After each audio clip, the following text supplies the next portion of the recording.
Working with layers is one of the most important parts of Photoshop. What we want to do is we've got the left hand side here, which we're aiming for, and on the right hand side we need to rearrange some of the elements to match it. Let me just zoom in, so Control and plus, and then I'm just going to move down a little bit. So one of the first things we can look at with layers is we have two different types. We've got layers themselves, and we've also got groups. Now groups look like little folders, and if I click on the arrow here, I can see that there's actually layers inside that group. I can also play with the visibility, so I can just turn them on and off just by clicking on the visibility icon next to the individual layer or group. I can move down and I can actually use it to find out what layer I'm looking at. It's normally the last resort. You should be naming your layers like we've done here, so you shouldn't have to keep turning them on and off again. But it is a way of finding out which layer you want to play with. Now, first of all, we're going to move the circle layer above the square, like the instructions. So let's find the circle layer, which we found here. Now what I have to do is drag and drop. Now you'll see that a line appears, and that's where it will be placed when I let go. So if I just let go like that, there we go. Very, very easy. Another way of doing it is actually Control and sort of angle brackets. They're just next to P. So if you play with those, you can actually use that shortcut to move things very, very quickly. This happens a lot, this next part. We want to move the text above the picture. So let's go for picture and text on the right hand side. And what we need to do is rearrange these. Now, like I said, we can do it using the shortcut, or we simply drag and drop, just like that.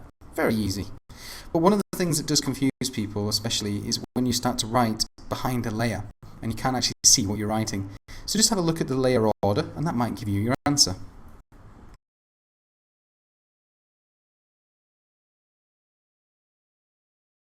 The thing that happens when you're using Photoshop for web design is you get a lot of layers. So one of the things that we want to be able to do is group them. And that means we can group things like headers and footers all together. So let's do this navigation here. So we have contact, portfolio, services, about and home. They're all individual bits of text. Okay?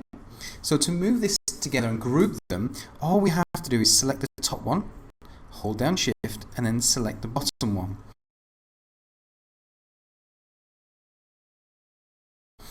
Now if you want to unselect specific ones, hold down Control or Command if you're on a PC, and you can deselect the ones that you don't want, or select additional ones that you do want.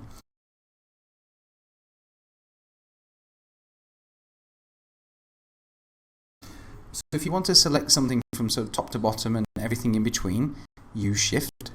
And if you want to select specific ones, use Control. So now what we need to do is group them.